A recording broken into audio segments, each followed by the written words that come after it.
जय जगन्नाथ। केन्दुझर शिक्षा विभाग अजब नीति। आज केन्दुझर शिक्षा विभाग रे जो सीआरसी नियुक्ति प्रक्रिया जो अनियमितता है तार पर्दाफाश करने आम चाहूँ जहाँ आम पाखे सूचना अच्छी जो मैंने विजन टेस्ट रे क्वालिफाई करना कि विजन टेस्ट देना से भली शिक्षक मानू सीआरसीसी नियुक्ति प्रक्रिया रे सामिल करा जायछि। तार बलिष्ठ उदाहरण होछि आनंदपुर ब्लॉक। केन्दुझर जिलार आनंदपुर ब्लॉक रो ब्लॉक शिक्षा अधिकारी एवं अतिरिक्त गोष्ठी शिक्षा अधिकारी जो माने उत्तरदेय रहिबे जो माने विजन टेस्ट रे क्वालिफाई करनाहंती सेमानकु केमिति नूतन भावे सीआरसीसी बाई मनोनीत कराइछि। सरकार अनेक गाइडलाइन अच्छी जो गाइडलाइन में सेमाने सामिल हो पारनाहंती। एमिति भी नजर अच्छी कहार 5 वर्ष चाकरी नाही से भली क्षेत्र में सेमानकु सीआरसीसी पद पर केमिति बछा जायछि।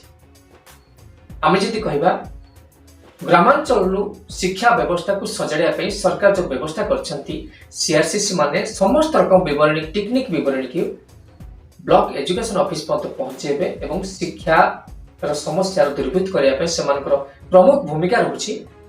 सेतबेले जिला शिक्षा अधिकारी अजानतरे किपरि भावे सीआरसी नियुक्ति कराइछि। केन्दुझर जिलार ये होछि आनंदपुर ब्लॉक रो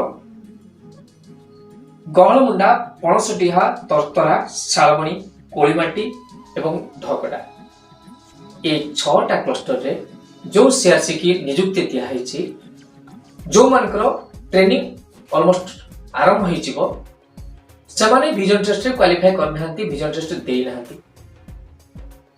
सेमानकु को हिसाब रे सीआरसी पई मनोनीत कराई यह सबटु बड़ प्रश्नवाची।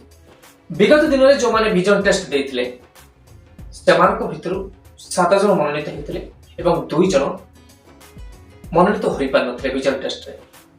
सरकार तो नया नियम करछंती प्रत्येक शिक्षक निहाती टीईटी कंप्लीट करथिले सेमान ता चाकरी रो गुणवत्ता रहिबो नहले सेमान बाध्यतामूलक हिसाब अवसर दिया जिवो सेमिति भी किछि नजर निहाती भाई बाहरिबो।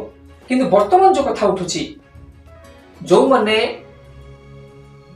विजन टेस्ट देइनांती सेमानकु सीआरसी रूपे केमिति सरकार ग्रहण करछंती शिक्षा विभाग केमिति ग्रहण करछि यह निश्चित भावे बड़ प्रश्न अछि। या परे आनंदपुर ब्लॉक शिक्षा अधिकारी को आमे अनुरोध करूछु निश्चित भावे जदि आपण यार उत्तरदायी रहिबे